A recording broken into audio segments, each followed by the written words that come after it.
आज देश की राजधानी दिल्ली के ऐतिहासिक रामलीला मैदान में इंडिया गठबंधन की रैली हुई। क्या टीवी अखबार ने आपको दिखाया? और नहीं दिखाया तो क्या आप अंदर की खबर जानना चाहेंगे कि हुआ क्या?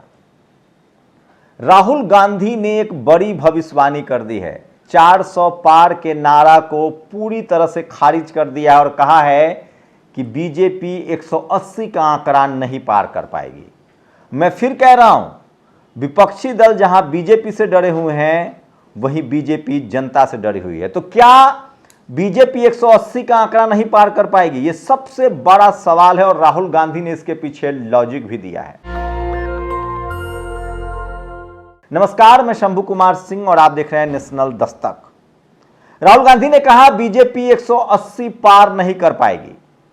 ये जो चुनाव हो रहा है, नरेंद्र मोदी जी इस चुनाव में मैच फिक्सिंग करने की कोशिश कर रहे हैं। ये जो उनका 400 सीट का नारा है, ये बिना ईवीएम के, बिना मैच फिक्सिंग के, बिना सोशल मीडिया और प्रेस पर दबाव डालकर खरीदकर ये 180 पार नहीं होने जा रहा है, सब मिलाकर। उसके बाद उन्होंने कहा कि बीजेपी कितनी बड़ी बेईमानी कर रही है। आईपीएल का सीजन चल रहा है, भाषण को क्रिकेट मैच से जोड़ा और कहा कि नरेंद्र मोदी खिलाड़ियों को, विपक्षी खिलाड़ियों को, विपक्षी टीम के प्लेयर को जेल में डाल रहे हैं। अंपायर उनके अपने पाले का है, उसके बाद भी अंपायर उनके अपने पाले का है। मतलब चुनाव आयोग की तरफ तो इशारा नहीं था, इनकम टैक्स ईडी की तरफ तो इशारा नहीं था। उसके बाद उन्होंने कहा कि अंपायर उनका, मैदान उनका, उसके बाद भी विपक्ष की टीम के प्लेयर को जेल में डाल रहे। उसके बाद भी मैं कह रहा हूं, गारंटी दे रहा हूं, ये मेरी गारंटी है कि बीजेपी 180 पार नहीं कर पाएगी। लेकिन सबसे शानदार तो महबूबा मुफ्ती ने बोला। महबूबा मुफ्ती ने कहा कि टीवी उनका, अखबार उनका, ट्विटर उनका, फेसबुक उनका, यूट्यूब उनका, हमारे पास सिर्फ जनता है।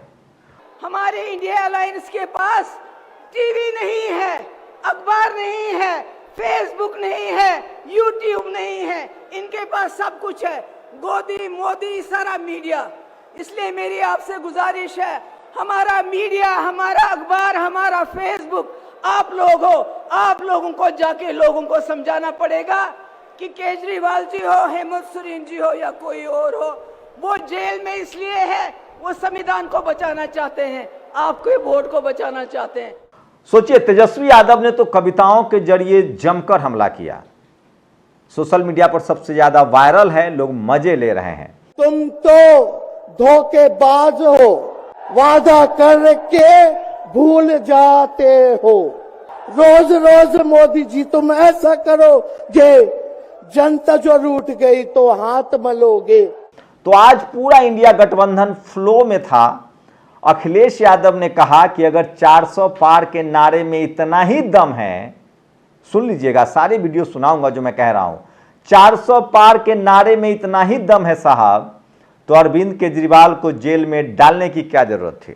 अगर आपके 400 पार हो रहे थे तो आम आदमी पार्टी के नेता से आपको घबराहट किस बात की है?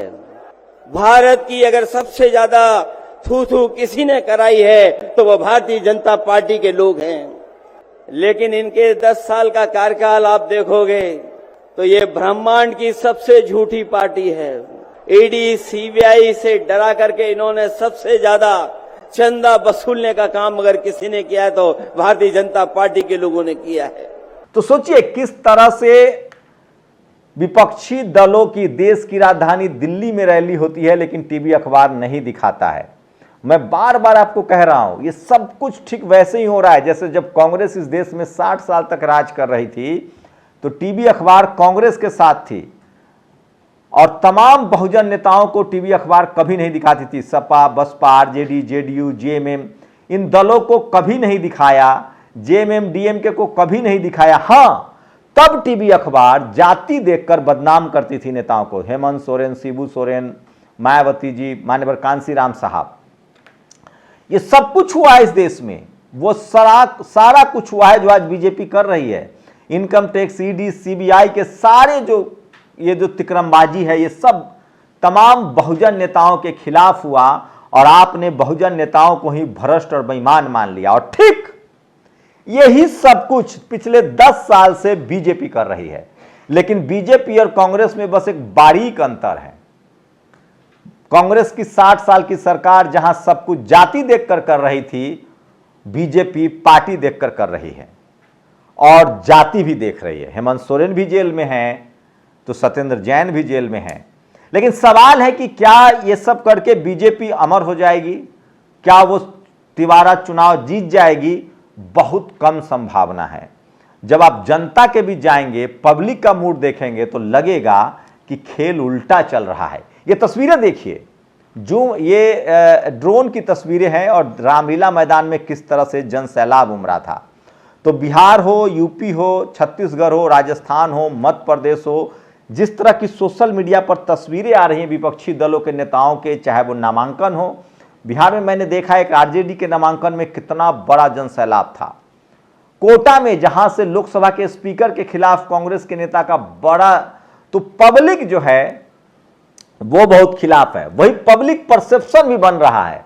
पब्लिक परसेप्शन बन रहा है कि बीजेपी 400 पार है। टीवी अखबार पब्लिक परसेप्शन बना रहा है। जनता भी कह रही है कि भैया कुछ नहीं हो सकता, ये तो ईवीएम है। लेकिन कोई नहीं, ये बात कह रही है पब्लिक कि देखिए टीवी अखबार तो 400 पार कह रहा है, इनके पास तो ईवीएम है। लेकिन ये जितने लोग ये सवाल कह रहे हैं वो एक बार भी नहीं कह रहे हैं कि हम वोट बीजेपी को देंगे। इसका मतलब है कि उनके दिमाग में ये बैठा हुआ है कि बीजेपी जा नहीं रही है, उनके पास ईवीएम है, 400 पार है, टीवी अखबार कह रहा है। लेकिन जैसे ही वो बटन दबाएंगे वो बीजेपी को वोट नहीं देंगे। तो सवाल है कि क्या राहुल गांधी की भविष्यवाणी 180 सही होगी? राहुल गांधी का फ्लैशबैक देखें तो कुछ बातें सही हुई है। राहुल गांधी ने कहा किसान आंदोलन के समय ये बिल सरकार को वापस लेना पड़ेगा, वापस लेना पड़ा। राहुल गांधी ने कहा था नोटबंदी एक सबसे बड़ा गलत फैसला है। अब तो सुप्रीम कोर्ट की जज ने कहा है कि ये अवैध धन को वैध बनाने का तरीका था।